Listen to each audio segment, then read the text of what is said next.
I was asked to come and speak about kind of data transparency and privacy, and it's such a controversial area because the US has very differing views on data and data self-regulation versus the regulation environment here, which we see as very restrictive.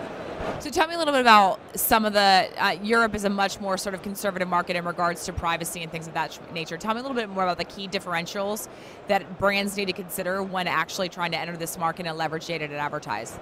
So firstly, the US is trying to support self-regulation. So we're trying to avoid any form of legislation by regulating ourselves. So we have an icon through the Digital Advertising Alliance that we place on all behavioral advertising to make sure that consumers know transparently that data is being collected and that they have an opportunity to opt out. In Europe, it's much more about data consent and opting in, which we find is very, very restrictive. And we're worried about a more restrictive approach slowing down the growth of the web, where we so much need a silver lining in our economy right now, and digital is one of the biggest net contributors of jobs, and we really don't want that we don't want legislation to kind of slow down or strangle that kind of growth.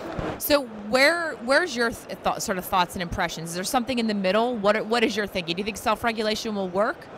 Yeah, self-regulation's already working. So we're serving more than 1 trillion of those kind of privacy icons on all of our ads.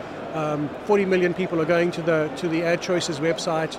In fact, more than 1 million people have opted out. So clearly, it's getting some attention from consumers. And so we really think that the moment that you introduce legislation, it'll slow things down. Washington doesn't move slowly. This business moves at lightning speed, and we really don't want to dumb it down to the lowest common denominator. So in addition to sort of regulation, there's also, I think, some issues around data management, where data is warehoused, how it's shared country to country, operational things that create real operational costs. Can you talk to some of the burdens of doing business in Europe? Yeah, these are two different things. One of them is really data privacy, and the other one is data security. And I think things like PRISM really haven't helped us. It's put an additional focus, and so sharing data with Europe right now is quite restrictive. There will be regulations. There will be tighter regulations in the States as well around data, if you like, data security rather than data privacy. And I think we're going to have to learn country by country what the rules are and how to deal with those rules.